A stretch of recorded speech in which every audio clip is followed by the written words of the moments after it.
Hello, this is Jamie. This is Heather, and you're listening to Soul Archaeology, where we uncover who we've been, who we are, and who we're on our way to being. And on today's show, we're talking about spiritual gifts. What are they? How do we get them? I want mine. Gimme now.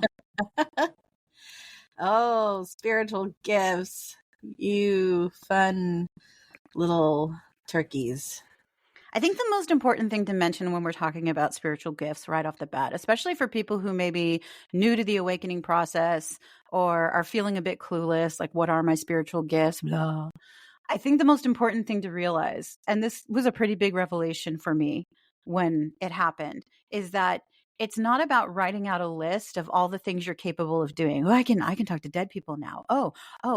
Time slowed down for me the other day. Like, it's not an episode of Heroes. We're not, Correct. we're developing superpowers, but you have to frame it in an understanding of we are uncovering superpowers that were ours to begin with. We're just remembering them and we're tapping into them. So it's not like you have agreed to be a good person and now God is rewarding you with the ability to channel dead people. No. And I just got a little thing. Basically, what we're really doing is we're learning to be more connected.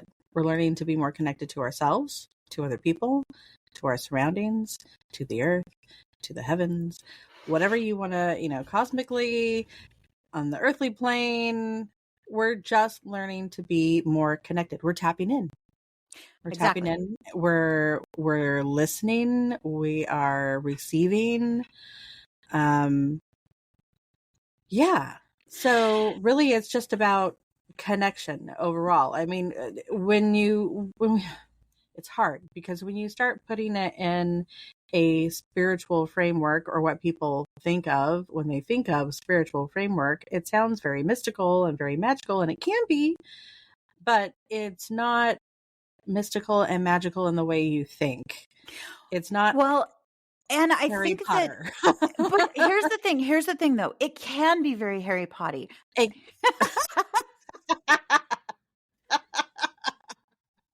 I don't know if I yes. can recover from that. Hold on.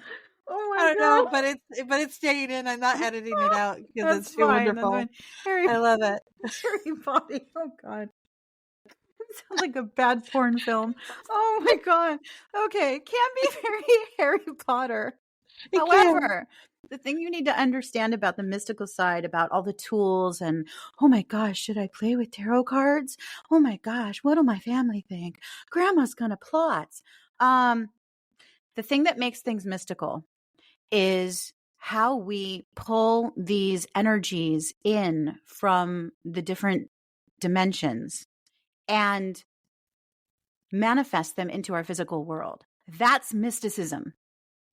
And Sure. the reason it's mysticism is because what we are doing when we manifest shit is we are asking our higher selves that maybe we're not even totally connected to yet. Maybe we don't have a constant conversation going on with that higher self.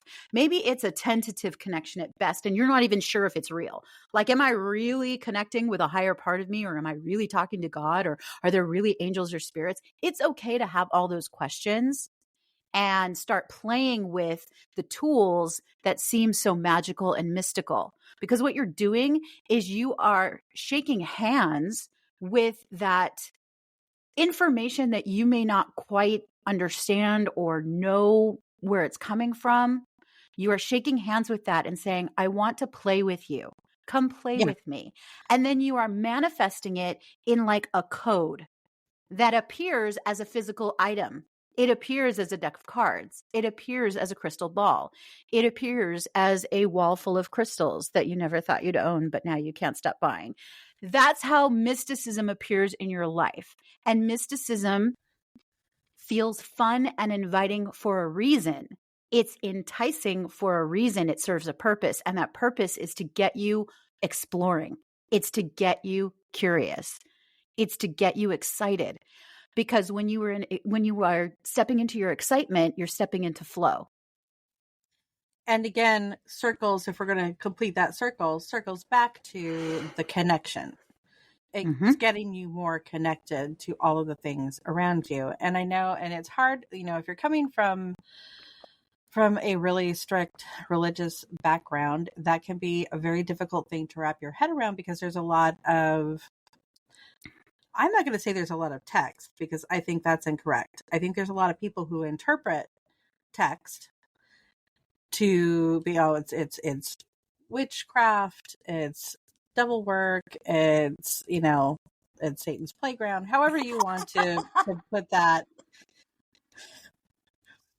And it's when I come to that wall in particular, I don't know why it's been coming up so much lately. Maybe it's because it's like in near Halloween and that's coming up a lot. But it's like, you know what? I'm sorry, you made him up. You can't force that on me. That's that's your belief system. That's not my belief system. That's Right. not a part of Christianity that I choose to play with. So that's over there. Well, But I digress. I think that the concept of play in general, when you try to link it with traditional religion, is taboo. It is. It's a shame. It's a real shame, because I actually love religion in a certain way. I have a certain type of love for religion. Um I don't like religious structure the way it's taught, well, the way it's been being taught for, how many years. Uh but I do love religion. Once you get past all of the actual dogma portion of it and start to study different religions, they're so interesting. And we had this conversation a little bit in the last episode. So if you missed the last episode, go back if you want to hear some more of that kind of conversation, because we delved into that a little bit. But there are so many interesting facets that you can pull out and play with and kind of connect the dots together.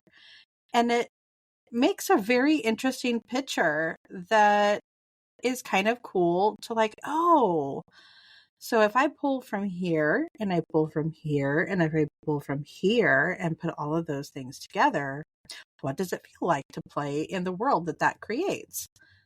That's kind of cool. I can see And that connections to so many things. already Mhm. you're in the taboo. Exactly.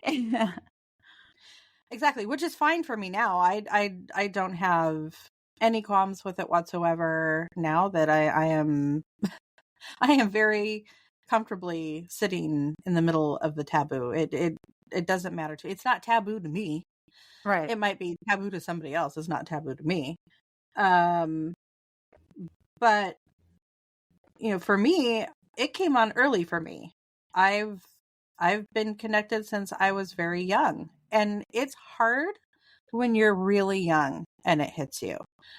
Because most of the time, I know for me and a lot of the other people that I've talked to, we weren't in a place where that was accepted. It wasn't accepted in our families. It wasn't talked about. So, you go through different periods of kind of connection and disconnection from those gifts as well as you grow. And it can be scary. I know when I first started realizing that when I was seeing and speaking with certain people, that other people couldn't see them or speak to them, that was kind of like oh, well then who are these people? Where are they coming from? And why are they talking to me? And am I doing something wrong? And is it bad? And am I not supposed to? And am I supposed to, like, put the pillow over my head at night and, bring the covers up tight and just try to block them all out? It's not a very good practice, and it doesn't work, by the way. Especially when you're 5 and you're in your little bedroom and, dead people are at the foot of your bed. And it's like, I don't know who you are, Okay, and but I don't know why you're talking to me. the trick to that was that practice can work and it can Yeah. be effective if you're not setting your intentions out of fear.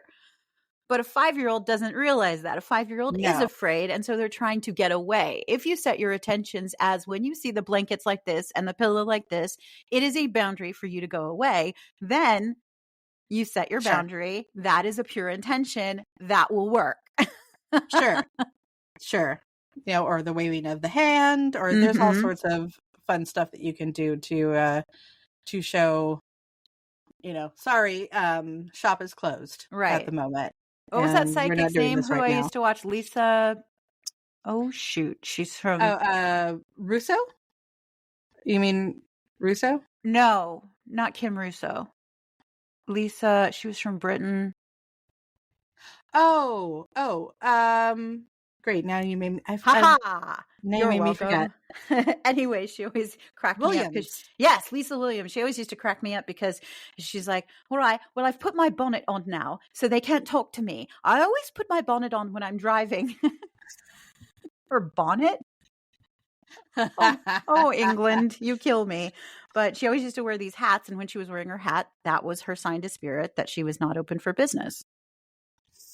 Yeah. Yeah, that's fun. And you can go for a really long time with not knowing how to work with that energy and not knowing what to do, and it can be really overwhelming. But I feel like we're getting ahead of ourselves. Yes. Because we're talking about people who haven't tapped into their gifts. Yeah. We're talking about that time in your awakening, as it were, where you want to start tapping into those things that seem so magical and mystical, but you A, don't know how, and B, you don't even know what that's supposed to look like. Because all you've seen is other people. You've seen Teresa Caputo work an audience. You've seen all of the ghost shows. But what is it going to look like for you? And the answer to that is none of us can tell you that, because it's going to look for you like it's meant to look only for you.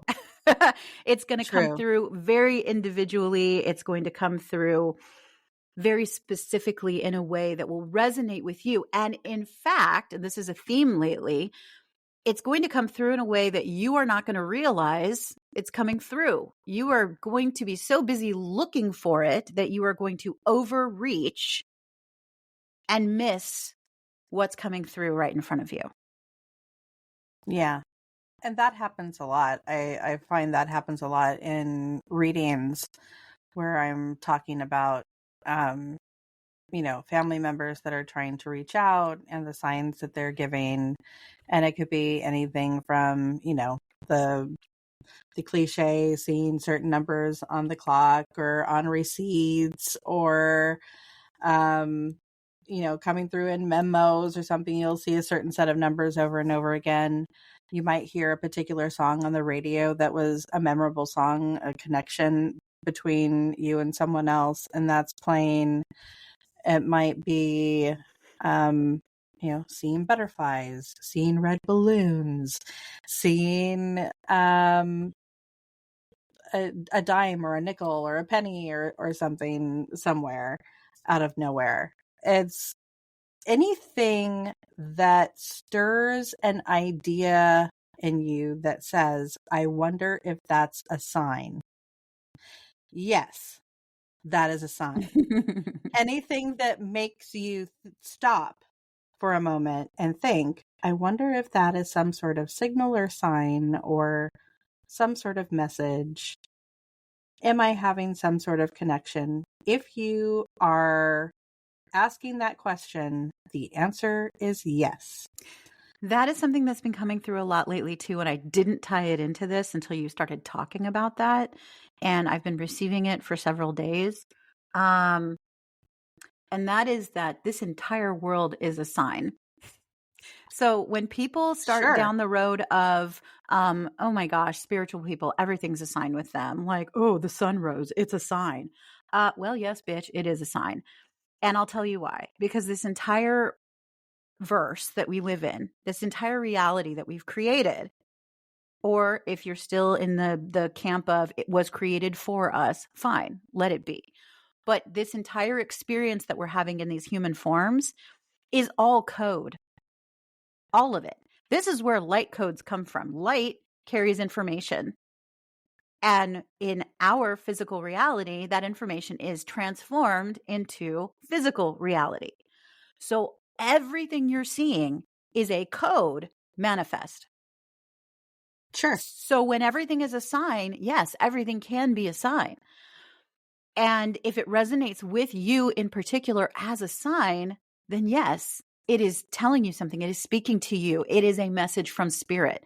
It is a message from your higher self. It is a message from your guides. It is a message from God, the gods, whatever you want to believe about it, because what you want is the guiding force of your life. And unfortunately, over our lifetimes, especially, I shudder to say the older generations have been trained out of wanting. Wanting is also taboo. It has Yeah. been labeled selfish. It has been labeled irresponsible. And other things have been placed in front of wanting, like responsibility, like needing to pay bills, like very mundane, granular life things. All outweigh, Expectations. yes, expectations. They all outweigh want. So the reason that you are experiencing a sense of mysticism and magic is because you are daring to challenge that old way of thinking. And once you start to challenge that old way of thinking, you have, as you said earlier, before we started recording, stepped into Narnia. That Yeah. is the portal. That is the gateway to your gifts. And gotta warn you, once you start doing that, A, there's no turning back. And B, you will think you are effing crazy regularly. Well, yeah, I mean, and you step back and forth through the closet, so to speak. You know, the your everyday mundane life doesn't necessarily go away. You're still playing in the overall game that everybody else has agreed to play to a certain extent. You don't necessarily get away from that, but as you become more and more connected, and that's really the trick, the it really does come down to connection. If you're not connected to it, then you're not going to see it as magic. You're not going to see it as a gift. You're not going to see it as a sign or a message because you're not connected to it. You're not allowing yourself to be connected to it, to be plugged in to it. It's like, you know, your headphones aren't going to work if they're not plugged into the device that you're meaning to listen from. And the It doesn't work that way. plugging in is just another way of saying that it escaped me. It ran out of my head. Well, it's being plugging in is being open to receiving. It's the lens of perception. Plugging in is the lens of perception is what I was going to say. Sure. So it's what you have to understand is that you have everything you need to be anything you want, Oh, sure. except possibly for the lens of perception that allows you to frame it that way. Absolutely. So without that lens of perception, that lens of perception is the key. Let me say it one more time. Lens of perception. That's the key to entering whatever state you wish to enter, whatever viewpoint. It is all about perception. It hangs in the balance with your ability to see things that way. So if you are you've got habits of thinking that are so ingrained, it is going to be a very difficult journey to try and change those. But that is the journey of awakening. That's what awakening is. It's just changing your perception. And it's layered. It's multifaceted. Oh man, the layers. It's not like you wake up one day and say, "Okay, I'm ready. I want to receive all my gifts. Let's have them." Okay, that's a great start. That's a great dipping your toe in the water, but you also have to do the quote unquote work it takes to start opening yourself up to what the possibilities are. And not just what the possibilities are, but whatever is correct for you at that moment. And I'm not saying correct in the way of some things are incorrect. I'm saying whatever is meant for you at that time to help further open you up. It's whatever stage of growth you happen to be in that moment And is there was a aligning lot with of what you're going to receive. there was a lot of jargon in what you just said. To us, it's normal Sure. because we have this conversation all the time. But there's a lot of jargon for people who are not familiar with this process. They're not familiar with what they're feeling.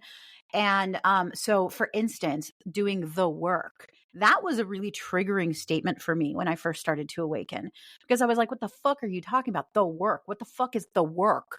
Could someone please describe for me what this work is? And it took me a long time to be open enough to hearing the explanations before they actually resonated with me. So, for instance, you would tell me what the work was, but I had a story about the word work. And Mhm. my story about the word work was that it was undesirable, that it was something you didn't want to do. And clearly, if I'm stepping into spirituality, then I'm choosing to step into it. And obviously, that means I'm doing the right thing, right? So, what is this work I'm supposed to do? What am I missing? Like, when does it get unfun, essentially? See, And and it's funny because I want to stop you right there for a moment mm, because my association with the word work, especially at the time, was different. For me, if I called it work, then I wasn't wasting my time because work is what I was supposed to be doing. right, it was responsible. It was a responsible choice Ugh, to ew, go down that path, ew. which of course I think now and I'm like, that's funny that I ever had that association with that word, but I did. Hmm, hmm. So, it can go in both directions. It can go in But all directions. That's why we're talking about this, so that yeah. whoever stumbles upon it can realize that what they need to do is tap into their own direction. There's Mhm. something I do on the shared space where I post every once in a while. Most of the time, I'm posting on soul archaeology. So if you're like into social media, you want to follow us on Instagram, Soul Archaeology Podcast is our Yeah. Instagram. And that's where I post most of the cool stuff. But I made a commitment to myself recently that I would start posting on my personal account, Shared Space, the Shared Space Healing, just because I was like, it's so sad. It's just so abandoned. And it felt so forlorn. So one of the things I started doing was a post about defining your words, because I really think people underestimate how important that is. And it's such an important tool for the awakening process, because what it does is it helps you to understand not only what you think about certain concepts, but then, oh boy, I just saw a Jamie face that was crazy. Can you hold it? Yeah, yeah. Okay. Keep going. Um, so not only does it help you understand what you think of those concepts, because most of our definitions about these common words, there's two mistakes we make. One, we think everybody thinks the same way we do. That the definition for success, the definition for family, the definition for play is the same no matter who you're talking to. So it helps us understand. Okay. And two is that most of our definitions are strictly made of connotation. It's about 10% denotation, meaning the actual dictionary definition of the word, and 90% connotation. All of the Sure. things that we over our lifetimes have applied to that word. So I do this little post where I start asking questions about this word to help you define the word so you can start to understand your vocabulary and how you use vocabulary. And the last question I ask is always, now that you've done that, go ask everyone in your life what their definition is, because you're going to be surprised how different it is from yours. And that's Yeah. across the board. So, part of the way that you awaken and tap into your gifts is to start understanding who you are and who you've become. Sure. Which Okay, is really like why we started this podcast to begin with. exactly. Okay, so what was the blinky face? So the blinky face was, basically my guides, my higher self stepping in and going, well, that is literally why you have the language or the languages that you have, because your spirit has absolutely no use for it. The What the is the reason? language, the the reason is to explore just what you talked about. Mm, The the exploration nuances. of all of that, because your spirit has absolutely no need for any of the type of language that we use. And to be completely honest, the almost any language that we have, that we use in our human experience, is not enough to fully communicate what our potential is with each other. So there are a lot of times when you won't have words coming into this experience, and you're going to be really kind of stuck and dumbfounded going, I don't even know. I don't know how to explain that. I don't know what to call that. I don't know. And it's for a reason. It's because you've reached a point where those languages no longer serve a purpose in that particular capacity. You're just not going to be able to, because you're not supposed to, because it doesn't work that way. But yeah, your spirit doesn't have any use for it. It's just another tool that we have for this particular experience on this planet as human beings, and helping us to navigate the kinds of things that we're going through. You know, what does a word is very powerful, but how is it powerful? It has the ability to trigger. It has the ability to bring up an emotion. It has an ability to even soothe an emotion. It's powerful to us in this experience, but from a spirit side, it's neither here nor there. It's just a way to communicate. It's much more powerful to us here in this realm than it is outside of this particular experience. To them, it's a In very these bodies. limited way of Very communicating. limited. And it's not I used to take that as a very judgmental thing when they would say that, because I went through a very intense phase of speaking with spirit where I was demanding that whatever messages they brought through were not just those airy, fluffy, huggy, lovey, kumbaya messages that are encoded with light, meant to catalyze the listener's higher self / subconscious, but were just messages of, you've got this, the light has already won, blah, blah, blah. It drove me nuts. I was like, that is 10 out of 10 not helpful. So if you're going to talk to me, I demand that you give me practical fucking advice, because I'm over here dying, so to speak, of thinking I'm crazy and not knowing how to navigate this. And if I'm going through this, and I was already connected to it in a way that didn't scare me. This never scared me. It sounded fun. It sounded exciting, and I couldn't wait. But if I was going through it in the thick of it, thinking, oh my God, am I crazy? Am I losing my mind? Then my goal was to get, for other people, practical tools that they could use to help them navigate it. And the guides would come through with fluffy, airy, la, la, la. And I was like, no, no, no, no. Practical. Give me practicalities. And it was very hard for me to understand that even though the guides are aware that we are in a very limited state, that they know from the get-go that who we are in these bodies is just a fragment of who we are in reality, in like the totality. And even those of us who have awakened and found some sort of spiritual teacher to give us that message, it doesn't sink in at first. It sinks in over time as you continue to have your experiences. And of course, as humans, we want everything now. We want to understand now. You should just be able to convey it to me in a sentence, and I should be able to understand the concept. Otherwise, the concept is bullshit, bitch. That was kind of the feeling. I had high expectations, and I'm not saying I was wrong to have those high expectations. A lot of really good, deep tools and interesting information came as a result. And I learned a lot in a very short period of time because I was demanding with my guides. They just rolled their eyes at me. You know what? Sit down. You're not part of the conversation right now. I got what I needed in order to move to the next level. But it took me, because I am who I am, being contentious in order to get there.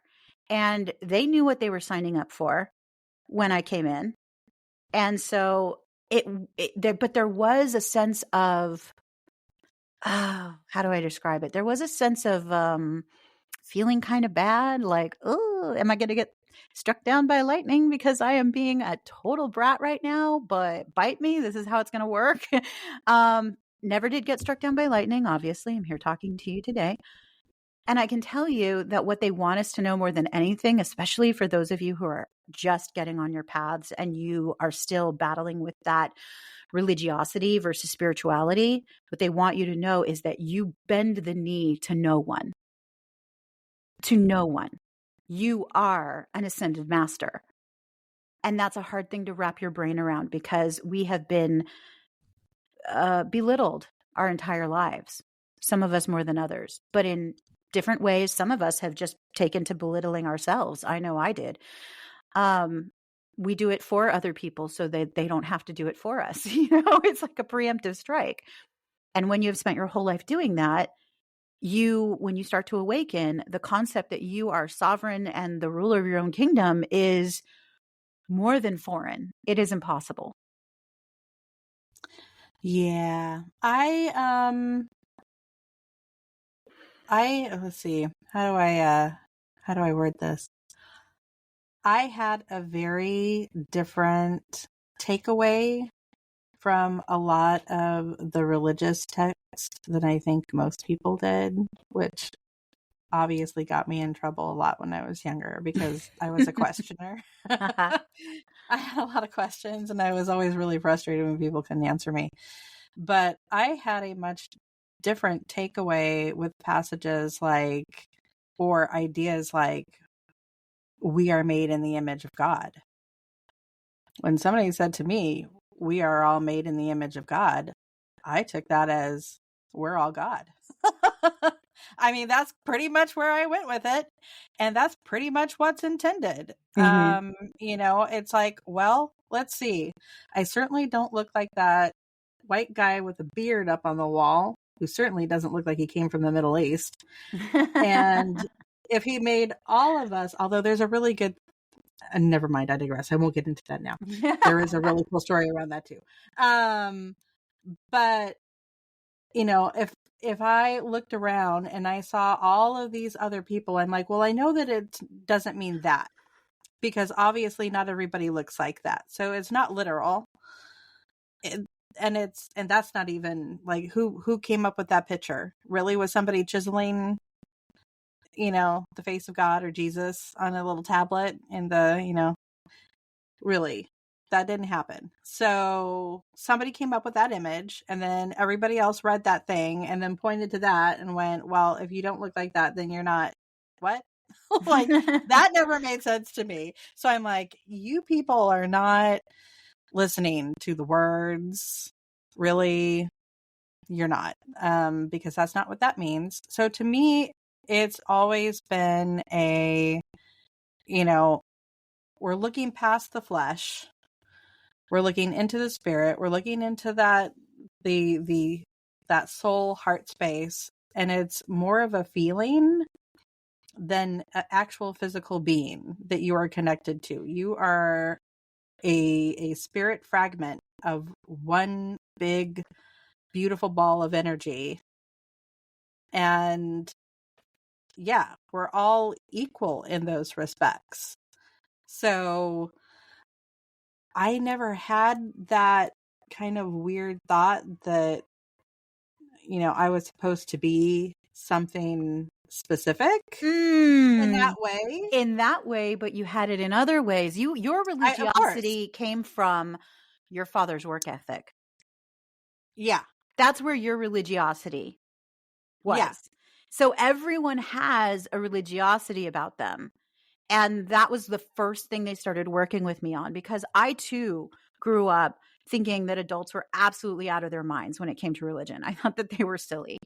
I literally looked down on them. I was like, oh, poor adult. You're so dumb. Like as a child, that is literally how I felt, because I went to Lutheran school. I went to Catholic school, and I was like,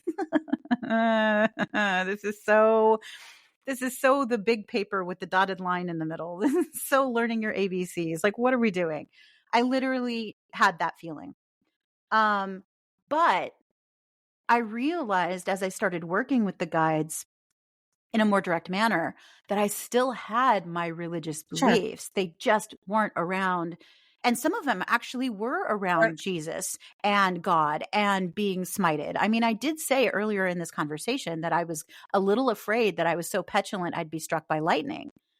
yeah. So even if you're not religious, you still hold some, even on the most, I don't even know what level it would be, but even on the weirdest levels, there's still an association there of punishment. Well, it's ingrained in our society and in our culture, and you can't escape Yes. that. You Yes. cannot escape the environment that you grow up in until you have the idea that you can break free from that and you start looking at things differently. You start changing your perspective, you start changing your beliefs, and you go inward. The work is really all about going inside, going inward, listening to your inner voice, trying to figure out what you are trying to say to yourself. What are you trying to communicate to you? Because that is the kind of push and pull between the physical human experience you and the spirit that is living inside, who is also, knowing of everything else that you've ever experienced, including before you came into this human experience, and whatever it is that you take with you after you leave this human experience. It has all of that information, and it is trying to relay to you. You're trying to relay to each other as you're going through that quote unquote work. That is essentially, at the very basic level, what that work is it's an intense inner dialogue where you are pulling apart all of these structures that have been created for you within your external environment that has seeped inside. It's like, if you plant something on the top soil, whatever you're feeding it goes down into the roots. It goes down below the surface and into the soil. So whatever you have been taught is seeping into your inner world and creating your inner world, but your spirit is still going to be there going, but that's not everything that you are.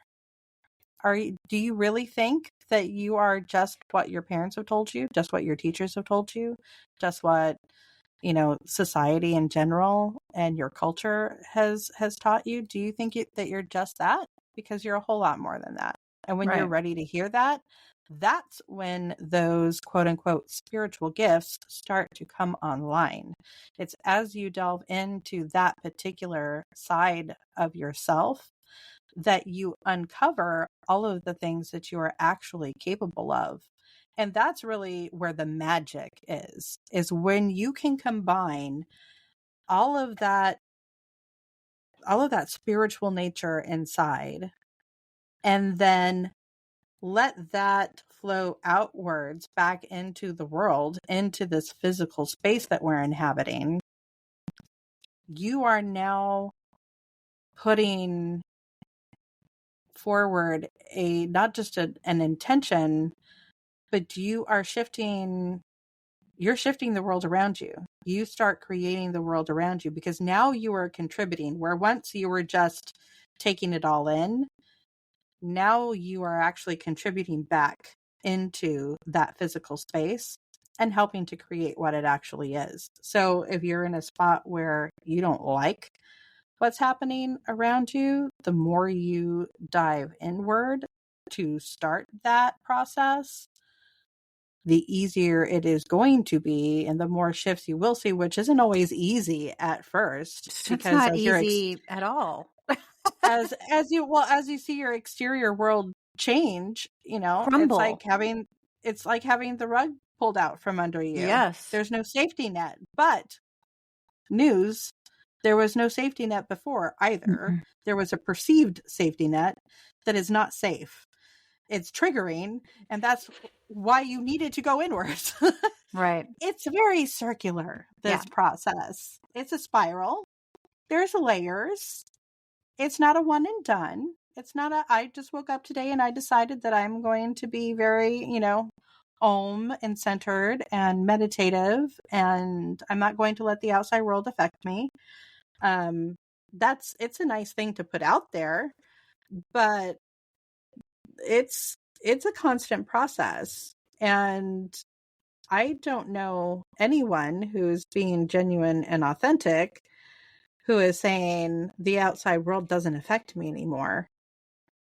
That makes me tilt my head. That makes me say, I don't think so. That makes me think maybe you still have some more quote unquote work to do, because that's not very realistic, because it's ultimately, it's not part of why we're here. We're here to continually be on this journey until our contract here is done. But yeah, that's what I have to say about that in particular. Thank you, Forrest. Like, I don't know where I started. I don't know what triggered it. I just don't kept know either. talking. And I had some points along the way, but I didn't want to interrupt you. And now I'm like, Oh, brr. but spiritual gifts, if we want to like get into a few and like navigate a couple, I've already mentioned I could see dead people when I was very, very young. So and this is the other thing, as you grow, it shifts. That's what I And wanted to talk about, because yeah, that was the big aha moment for me. And actually, it was kind of disappointing because I was really hoping to accrue a list of spiritual oddities that were mine. And my ego really wanted to cling to every single one. And what I found out fairly quickly was that as you go through the journey, your spiritual needs change, and hence your spiritual gifts change. And when I say change, sometimes they go away completely. Like there was a time where dead people were talking to me all the time. It was while we were still ghost hunting. And I would walk into a store, and once I was trying on a ring, and this woman's dead mother was by me, and I started crying because that was my tell. That was like when spirit was around me. I didn't know at the time what was happening. I just knew that I'd start to cry. It wasn't entirely emotional. It was, how do I describe it? So there was emotion to it, but it was an emotion born of overwhelm. It wasn't an sure. emotion born of sadness. It was whatever spirit was approaching me to give a message to their loved one was so full of love that my literal physical body would be overwhelmed by the energy of it, and tears would start draining from my eyes. I'm in the middle of this shop. I'm trying on a ring. This is a nice ring. And all of a sudden, pause, tears. I'm weeping in public. I don't like to cry in public. Are you joking? Like, really? What kind of dirty trick is this? And I tuned in for a minute because I learned rather quickly that you cannot ignore them. And I tuned in, and I literally, it felt so risky at the time. I went into the other room of the shop. It was like two small shops connected by a doorway. I went into the other room of the shop, and I went up to the front counter, and I said, and they saw that I was crying, and they were like, what is happening right now? And that made all of us. And I was like, and I could barely get the words out. And I was like, has anyone's mother recently died? And the person behind the counter, now keep in mind, this is like a jewelry and crystal shop. So I was thinking, well, it's not that risky. But the response I got certainly did not support that assumption. She looked at me, her eyes got super large, and she was like, what the fuck is happening? And I'm like, I'm sorry, but I have someone's mother with me, and she needs to get a message to her child. And the woman was like, no, I haven't. Have you? And she turned to her coworker, and her coworker was like, no. And this woman comes out of this little back room. I didn't even know what it was. I thought it was a closet. She comes out of this back room, and her eyes are huge, and she stares at me like, oh my God, I lost my mother And I was like, okay. And I started telling just what was coming in my head. I'm like, I am not generally, I don't consider myself a psychic, but recently, blah, blah, blah. And your mother says she's with you and she wants you to know that. And this woman she burst into tears. And she started saying, "Oh my God, I'm so thankful. Thank you so much because I've been asking my mother to come through and she hasn't been. And I thought she had just abandoned me and I felt so abandoned. And it's just so nice to know that she's around." I'm like, "She wants you to know she's shopping with you today." She's like, "Oh my God, that makes so much sense because earlier and blah." And she just went into this whole story. And I was so relieved that it resonated with her because I felt so crazy town. I felt so crazy. Like, I'm just going to go up to a fucking stranger and say, "Hey, your dead mom wants to give you a message." I've seen psychics on TV do it all the time, but I've never considered myself one of those people.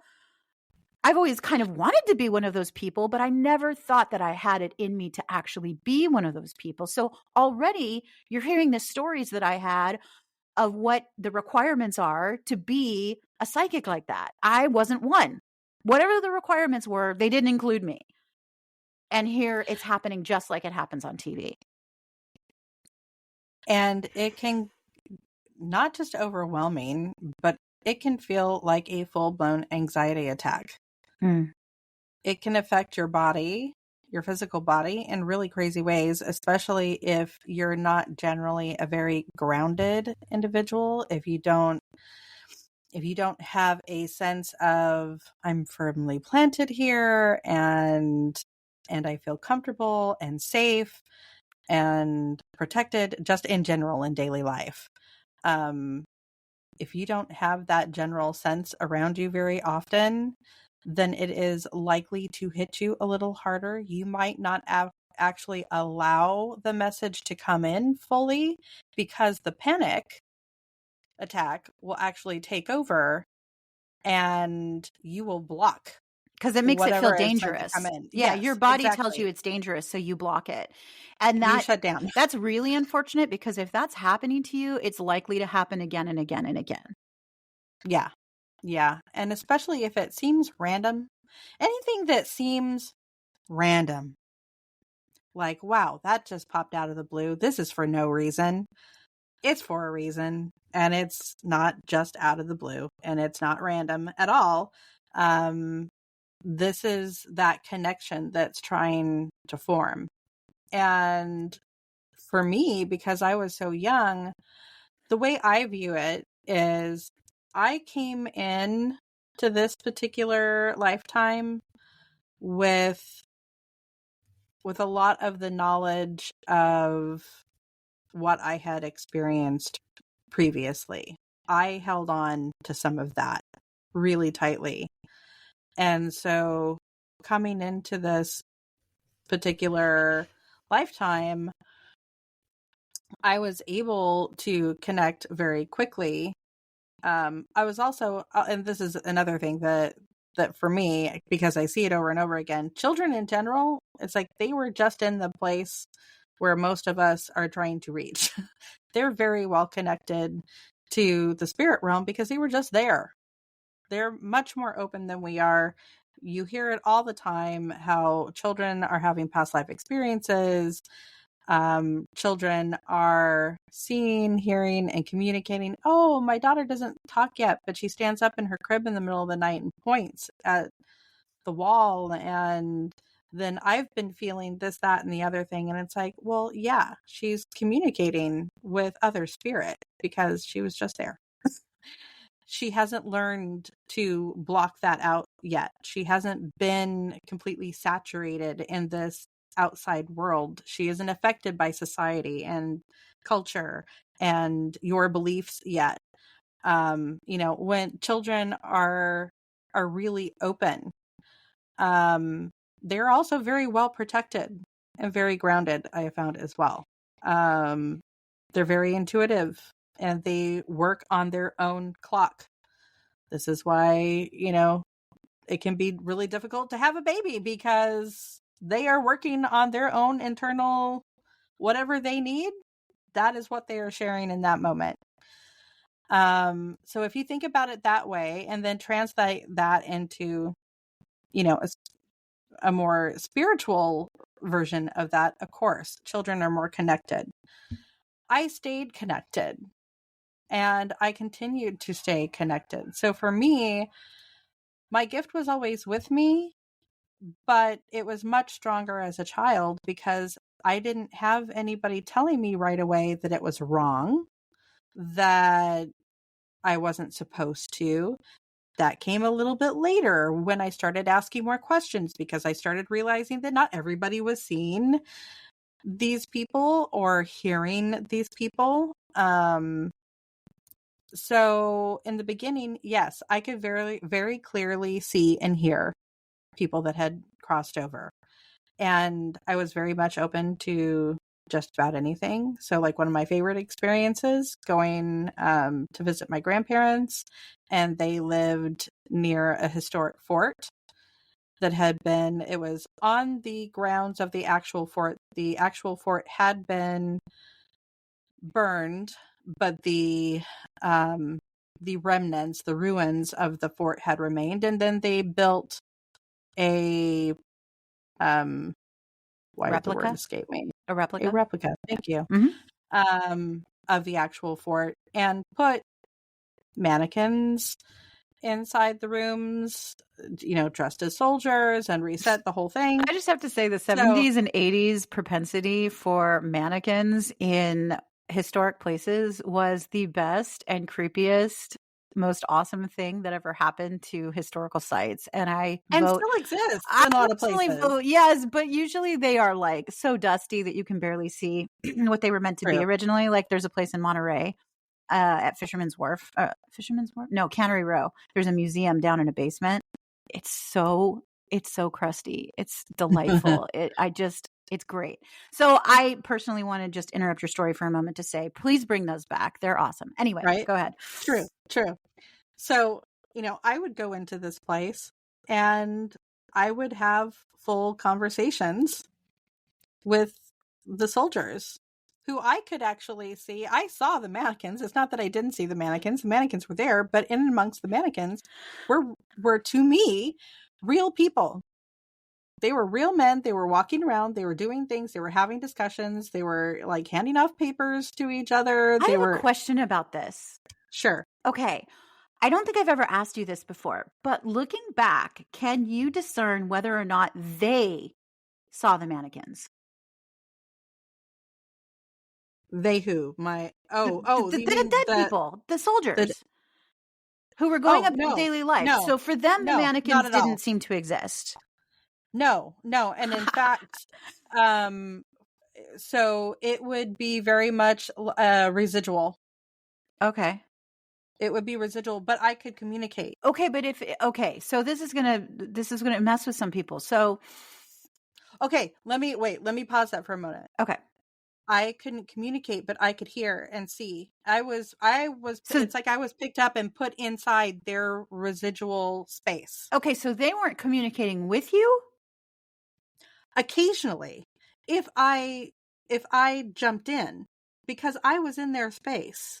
Right. Get it? Right, but it sort of tests the boundaries of what people generally think of. Like people who have been informed by ghost shows think that residual is not conscious. Do you see what I'm saying? Like Sure. everything, this is a whole nother show. And we will actually, this is our next show. But just to tide you over, everything is consciousness, including residual ghosts and ghosts that we call conscious ghosts. It's all consciousness. So, but we'll talk about that more in the next show, I promise, because I'm So excited about that.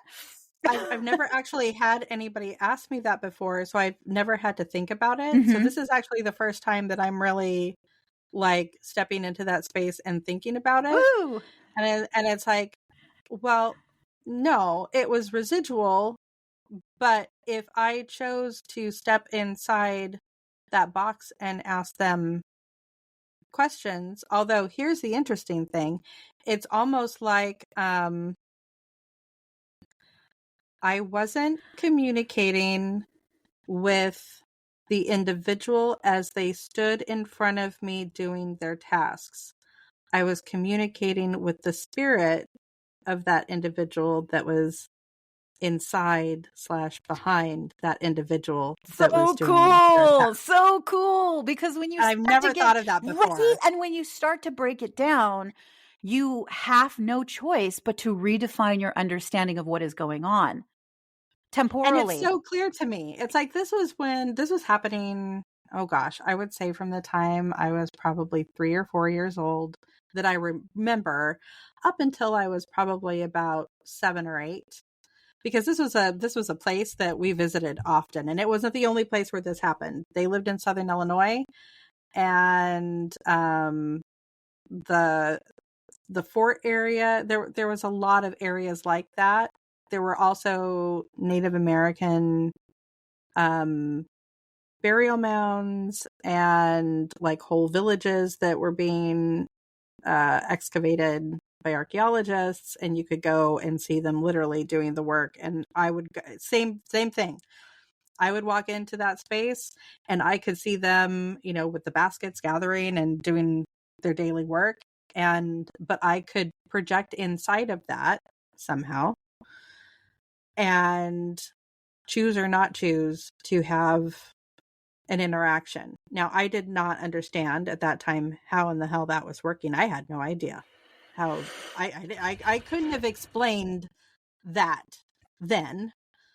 All I thought was I'm having a conversation with a person because there they are.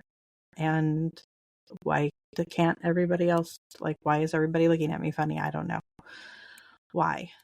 So, that was the kind of experience that I had growing up.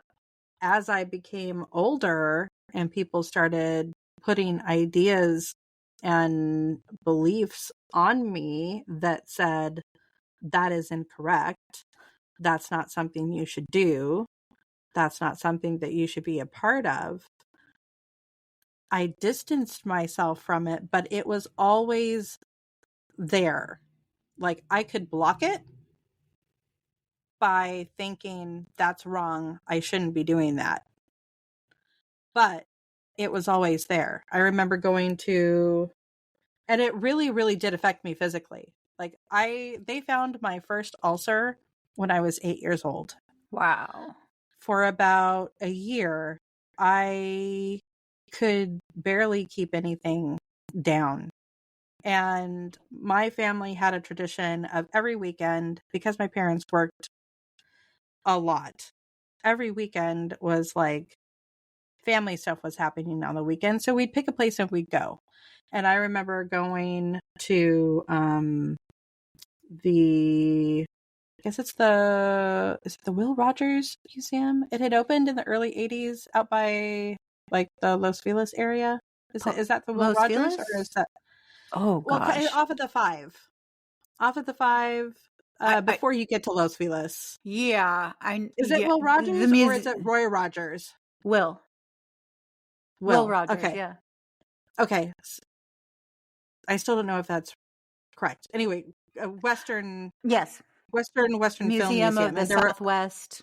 yeah, and Yeah. there were lots of like Southwest exhibits with, you know, uh, obviously artifacts, and there were movie artifacts and things like that. And I remember being inside, and it was probably within the first couple weeks that it had opened, so it was really busy. And I remember being inside and like following kind of like a tour group and kind of straggling, and I'd see something and like kind of start communicating, and then I'd have like a really bad physical reaction because I had told myself all sorts of stories that were passed down to me about how bad it was to do that. And I remember being horribly, horribly sick inside that museum. Like I ran to the bathroom and puked my gut out for like 5-10 minutes. I remember we had to leave early, and I remember that was really the trigger to finally get me to the doctor and go, okay, so this isn't just nervous stomach, this is something else. And having to go through all sorts of testing and things like that before, the doctor was like, well, she has an ulcer. And of course, I didn't know what that meant. at the time, but it's like, I will, it just means that you're a sensitive kid and you're high strung and you're anxious and you worry about things a lot, but that runs in the family. So Wow. here, take this horrible, horrible Donatol, this awful green liquid that tasted just awful, which if they don't even give you Donatol anymore, it's literally phenobarbital and belladonna is Donatol. Wow. That is so archaic. That is so the But really chemist. good shit, if you have anything spastic happening in your colon or Right. your stomach region, it will calm it. It'll calm everything. Well, you won't be high strung anymore. No. You'll have no strings. Nope. So there's that. So I grew up, that was a big part of my childhood, was having experiences like that. And it Mhm. was really difficult. And as I pushed it further and further away, it kind of piles up until I was a teenager. And I couldn't see it anymore most of the time. Most of the time. I'm going to say most of the time. Sometimes I could. But very rarely. But I was still hearing it. It was still being received, but in a much different way. And it was more pure emotion. Pure emotion would come through and it would sock me in the gut. And I would double over and bawl and cry and cry and cry and cry and cry and cry. And of course, you're 13, 14, 15 years old and so, hormones, emotional teenager, my sky is falling, and pass it off on regular teenage stuff, but it really wasn't. And I know that a lot of it was, there was a lot of turmoil in my home at that time. And I was picking up on the turmoil that my parents were going through, and they were going through a lot. So I was going through a lot, and it kicked me out of school a lot. I was sick all the time. So it manifested deeply physically. And continued to Anytime, do so all the way through adulthood. yeah.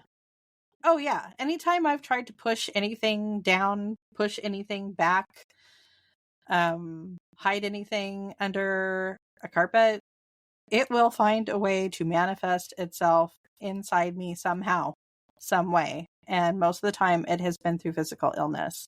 And I don't say that to scare people. I say that more to maybe open your eyes if you are kind of going through situations where you are connecting to a spiritual side of yourself, but you're also going through some hellacious health issues.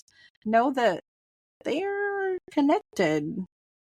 You might not understand or realize how, but they are connected. Your body is throwing up signs and signals to get you to understand the areas in your body where energy is trapped and disallowing your physical body from actually functioning the way it is designed to function, because you are not integrated. You are not allowing your spirit self and your physical self to come into one, which is a huge part of us being here, is to align those two forces so that you can manifest. It's like, if you're just doing things from the spirit side or just doing things from the physical side, you're missing out on a whole lot of that quote unquote magic.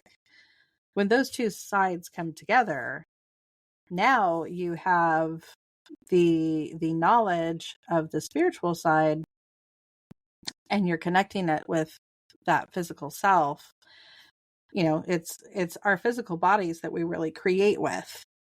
It's like, you can have the idea of something from that spiritual emotional self, but it's not until we start putting it into the physical world, and most of the time that requires our physical bodies to do. So So bring it until those into things, form through form. bringing it through form. So when you get into things like ritual and setting up certain, using tarot cards and oracle cards, or doing candle magic, or doing anytime, even prayers, writing down something in a journal, Speaking it aloud.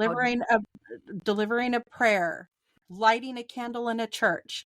You're bringing something that is inside you, and you are putting it out into the physical world. That is a very, very important step. It's also important not to transfer some of the fears that you may have had before you stepped into this world into those practices. As in, oh my God, if I didn't set out my crystals under the full moon, that means my life is going to be shit for the next 28 days. Right. If I didn't clear my space or do the thing at the correct time, the whole world's going to fall apart. It's not. Right. Everybody has, we have the regular mundane life as well. So sometimes you're busy, sometimes you can't do those things. That's fine. Just having the intention of, I'm creating a little bit of space for myself in the next 2 minutes. The next 2 minutes, I'm going to put forth this energy towards this goal during this time in this space. That can be your ritual. That can be your prayer. That can be your, it doesn't have to be elaborate. It can be. And sometimes that's really helpful to start making those connections. Just don't tie those old fear beliefs to that, so that if you don't, you're like, well, that's why that happened. Because, and I've seen some really, I've seen some really unfortunate things tied to things like that. It's like, well, that's why I broke my leg, because I didn't do that thing that I was supposed to do on that specific date at that specific And that time. right there is the little nugget, the supposed to. Supposed to equates to Mm-hmm. should. And should, there's no place in your life, in the life that you're creating, if you could extract should, the should thinking is what screws us up. Because there's no such Totally. thing. There's no such thing. You are the ruler of your own kingdom. There is no should. You get to decide on all the rules. You get to decide on all the rituals, how they're done, when they're done, why they're done, how long they are. You get to make it all up. You're creating your own game. So take should out of it.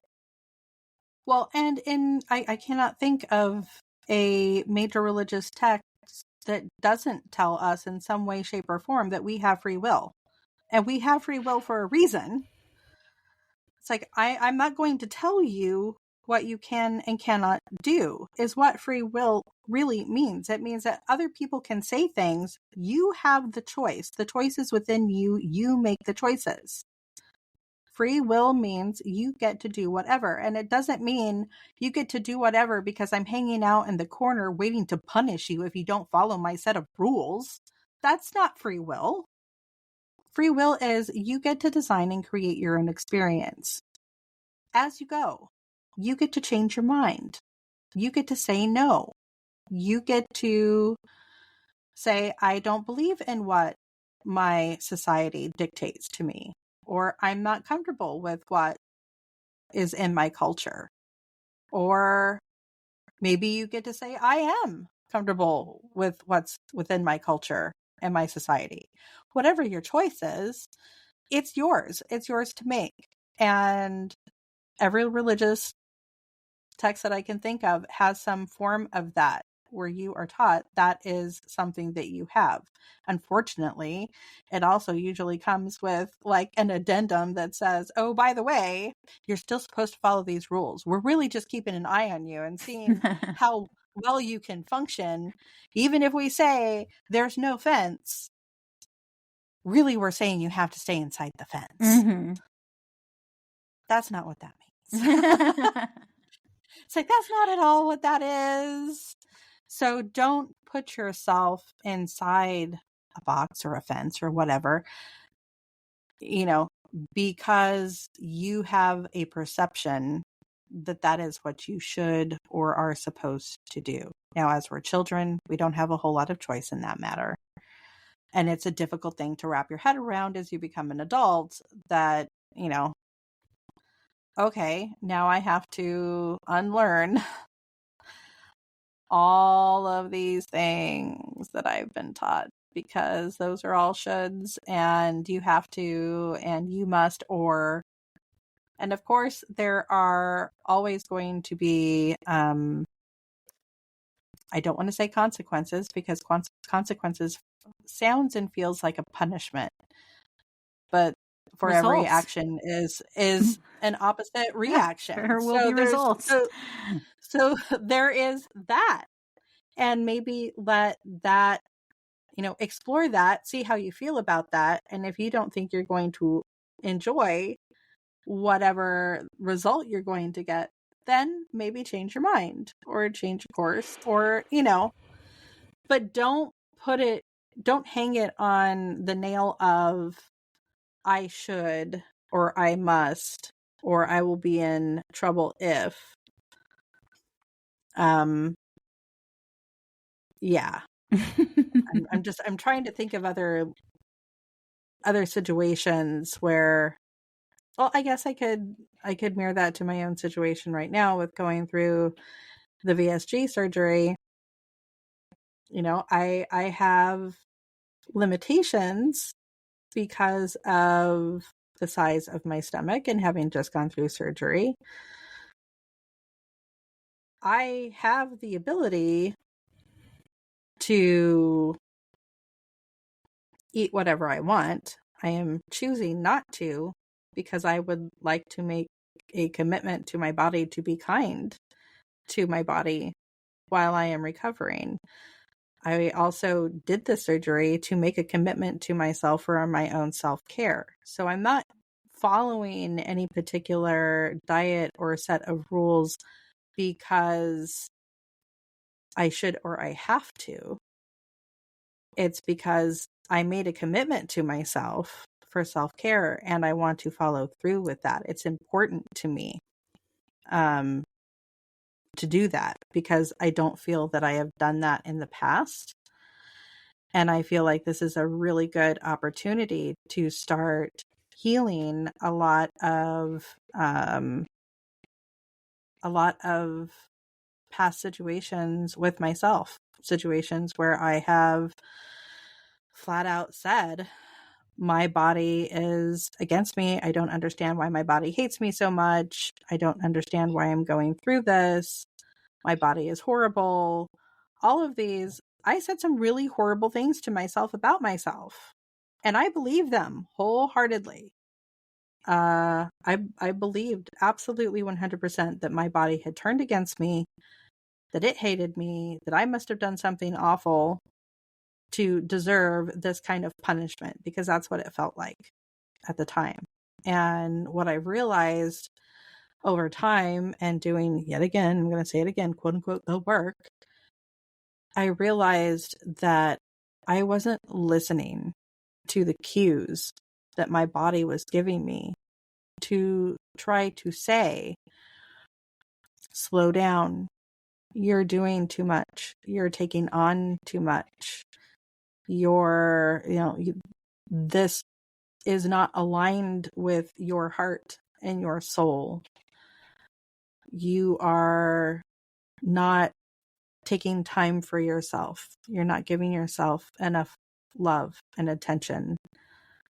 You're forcing yourself to do things that are not in resonance with yourself. Absolutely. And again, these weren't punishments. It was my physical body's only way of slowing me down enough to where I could eventually hear it.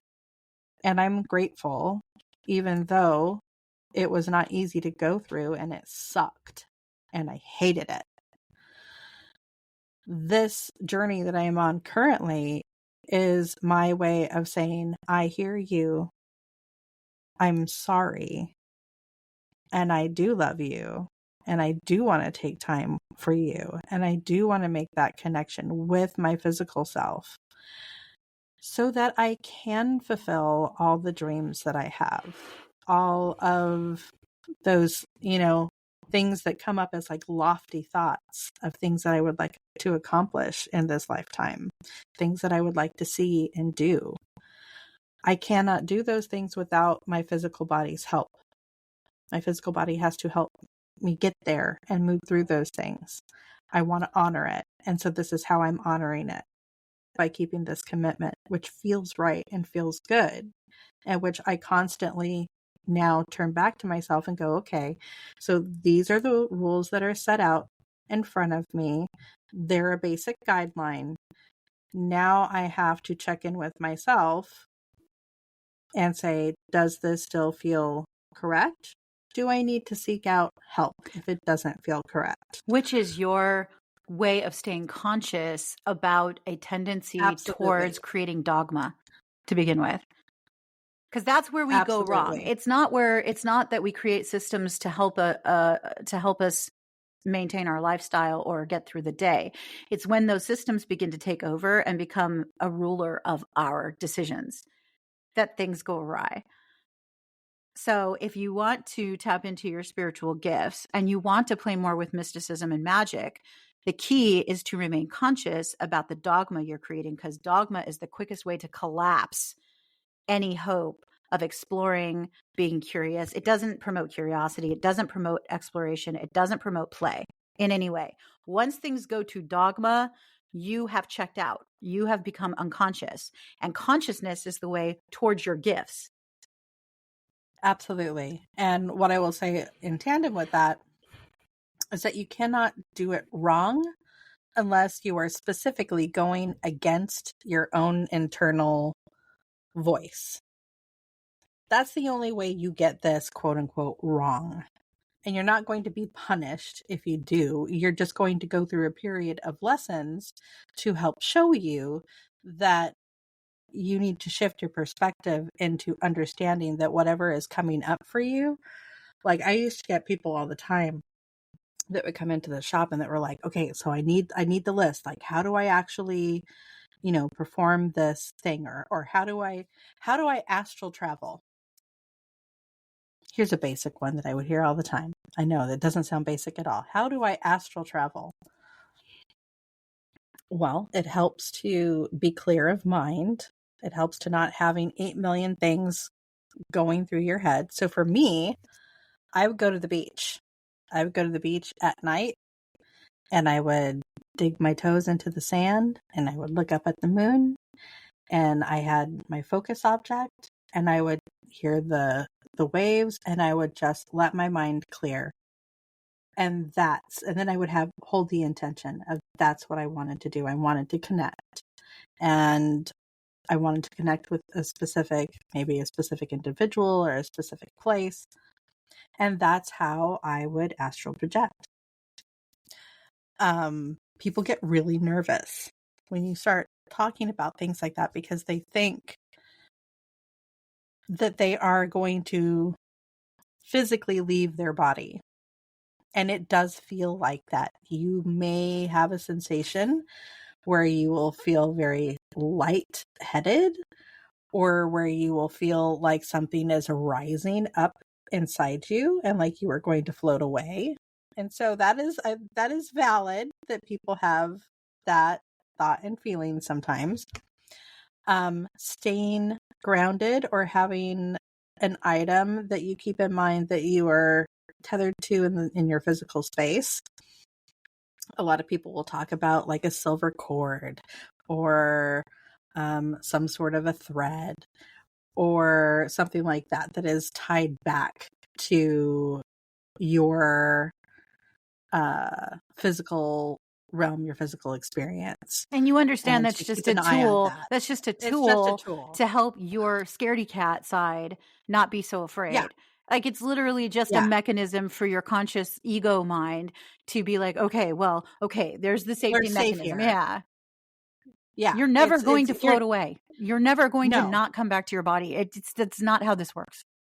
No. You're never not going to come back into your present consciousness within your body. That doesn't happen either. But I know that that is one thing that will stop people, that feeling of, oh, I'm going to float away. I'm unsafe, or I'm Stopped going me. to something, or something, or, the other thing I would get, or something is going to come in and take over.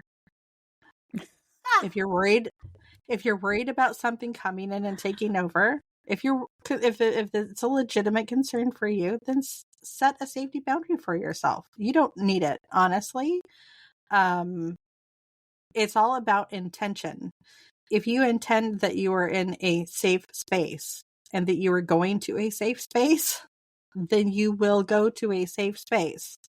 If you have fear that bubbles up inside you that is telling you that you are going to go to a place that you are unsafe, you are going to feel as though you are going to a place that is unsafe, and you are going to see and hear and feel things that feel unsafe, because that is what you are projecting. It is very much about your intention. And just because you have that intention does not mean that it is unchangeable. I'm not going to say that it is not reality, because you are creating your reality. So if you want to create a reality in which you are encased in fear and that you are haunted and that you are attacked, you are inviting that. You are inviting that reality into your physical space. You're choosing to play with it. Absolutely. You have free will because to choose whatever you wish. consciously people are not going to resonate with the fact that they're inviting it. To invite something is a conscious decision where you are asking it to come through the front door. It's not a conscious decision. It's a subconscious decision. And a lot of people do not yet have control over what they connect with. So the reality is that when you are choosing to resonate with that fear, you are playing with what comes along with that fear. Absolutely. Absolutely. So, that's a little tidbit on that. And that goes for pretty much any work within that realm.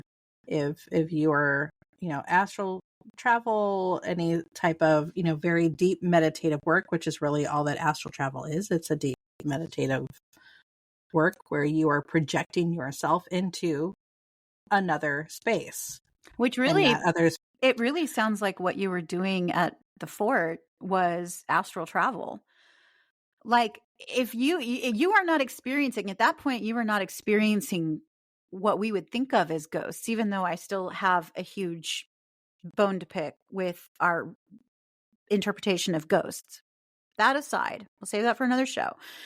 It is very likely that it was so natural to you to project your consciousness that if there was a curiosity there about what you were viewing, you projected yourself into that timeline, into that reality. You traveled. I did, but I will say I still feel like I only traveled when I made the conscious decision to interact in their space. Sure. So I wasn't always interacting in the space. Mm-hmm. Sometimes I was just viewing. I wasn't actually interacting. But I chose to interact. I'd be really interested to see if there were any ghost stories from that fort about being haunted back when it was new. Like, what if those men you were interacting with, once you chose to ask them questions, had stories about a ghost girl? Because I know that I've experienced that through past lives. I've had a life as a ghost that I didn't know I was dead. And so I was interacting with Native Americans that I wanted to live with, not realizing that I was dead. So if I can do that, then what you were doing was you were haunting them. I mean, it's a possibility. True. It's a possibility. You could that would be interesting to look up. The ghost of that fort. There was reported that there was a little girl. She was seen wearing this, and they had no explanation for why she was there. Oh, sorry, that was just Jamie checking in. Hello, history. Because it's history to us, but to them, it was their life. And if they were able to answer your questions, if they were able to answer your questions from let's just say a higher spirit perspective, if it was their soul that was answering the questions, it's very possible that in their actual timeline, they were experiencing what we would consider to be a haunting because they were not completely aware that they were interacting with you. True, which makes me want to find those cassette tapes even more. Oh my God, the cassette tapes. Will you just please? I mean, it's not like you don't visit your parents. You have to ransack at some point. But they're not with my parents. Where are They'd be they? with, if they're anywhere still, they would be with my uncle. Because my uncle took over my grandparents' property when they passed. And so he was the one that went through all of their things. So if they still exist, they would be probably somewhere in storage with my uncle. Would you please? And figure it out. I'm not sure, right? Figure it out, damn it. It would be fun. It would be fun to hear those again, because that was something my grandparents basically would sit me down at the end of the night and press play on a tape recorder and like ask me about my day, and then I'd like sing songs with my grandpa. And maybe that's why he came through last night. Huh. All right, we'll look into it, Gramps. He came through last night for Brian, actually. Oh wow. Yeah, he came through. Like Brian had in his head, "You Are My Sunshine," and he came in the room. He's like, "Does You Are My Sunshine? Does that mean anything to you?" I'm like, "Yeah, that's my grandpa's song to me." Wow. And he's like, "Oh, well then I guess your grandpa's here," and he says hello. I'm like, "Okay, well hi, Grandpa." This is the perfect segue into our next episode, where we will be talking about ghosts and what that means and what that implies and what our experiences have been versus what you may be experiencing. So if you're interested in that, stay tuned.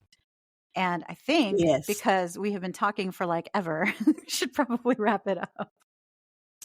Also, True. we want to know what your experiences are. We're so curious. We talk to each other all the time, and then we put it out there in the verse for you to hear. So if you are hearing this and you can relate to or resonate with anything we've said, please get in contact with us. We have all the social medias. We have email. All the links are up on our Patreon. They're up on our Captivate page, I believe. Are they up on our Captivate page? They're on our Captivate page. They are on our Instagram. You can go into our bio. You'll see our link tree. It has absolutely everything on there, including whatever is the newest episodes will be available right off that link. You can click them and go to them directly. You don't even have to hunt down a platform or anything. You can just click it and play it. But yeah, and even if nothing that we said resonated with you, and if you have questions, you're like, I have no idea what you guys are talking about, can you please explain? We're available for that kind of conversation too. It doesn't matter. And it doesn't we're matter. most especially available for that kind of conversation on Discord. Every Saturday after the show drops. The show will drop on a Thursday. On that Saturday, we always have a meetup. Barring catastrophe. So there's always a meetup, and we have a nice intimate little group that stops by and says, hey, and tells us about their week and what they've been experiencing from both a mundane and a spiritual perspective, because they can't be separated. And you are more than welcome to join us there. There will be links for that as well. Absolutely. So I guess that's it. We've done the thing. We've done the thing. All right. Then we'll sign out and say goodbye. We'll see you next time.